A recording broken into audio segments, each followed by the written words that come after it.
এই ভিডিঅ'টোত বিদ্যাভাৰতী পাঠ্যক্ৰমৰ তৃতীয় শ্ৰেণীৰ গণিত বিষয়ৰ ষষ্ঠ অধ্যায় যি হৰণৰ পাঠ দিয়া আছে এই পাঠৰ দুটা মুখ্য বিষয় আলোচনা কৰিম যে বিষয় দুটা কি হৰণ হৈছে একাধিক বিয়োগৰ বিয়োগফল আৰু আনটো হৈছে হৰণ হৈছে পূৰণৰ বিপৰীত বিধি।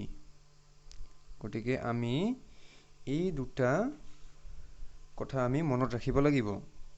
হৰণ হৈছে একাধিক বিয়োগৰ বিয়োগফল। তাৰ মানে আমি কি বুজো যে ইয়াতে 24ক 6ৰে হৰণ কৰিব লাগে।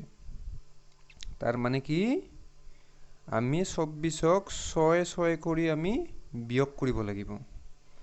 চোৱা 24ক আমি কি বিয়োগ কৰিম 6 বিয়োগ কৰিম। কেইবাৰ বিয়োগ কৰা হল এবাৰ।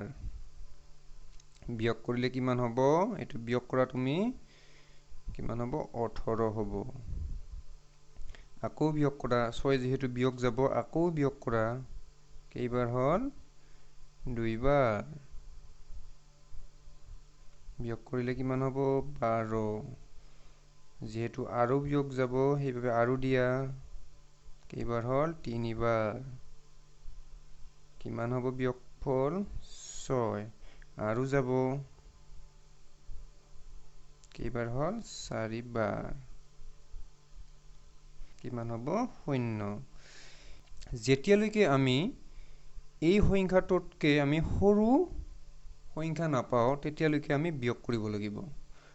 আৰু বিয়োগ কেইবাৰ কৰা হল হেতু আমি হিসাব কৰিব লাগিব। ইয়াতে কেইবাৰ বিয়োগ কৰা হল 4 বাৰ।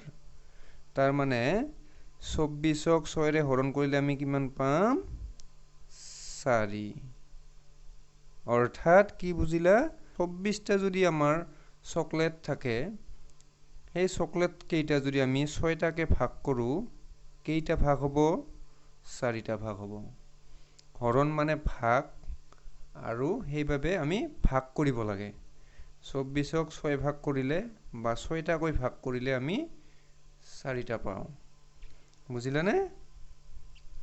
এতিয়া আহা 2 নম্বৰ কথাটোলৈ যে হৰণ হৈছে পূৰণৰ বিপৰীত বিধি।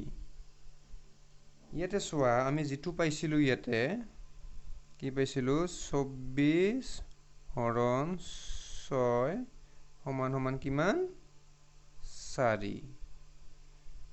এটো আমি কি বুজিব লাগিব 24 হৈছে 4 আৰু 6ৰ পূৰণফল।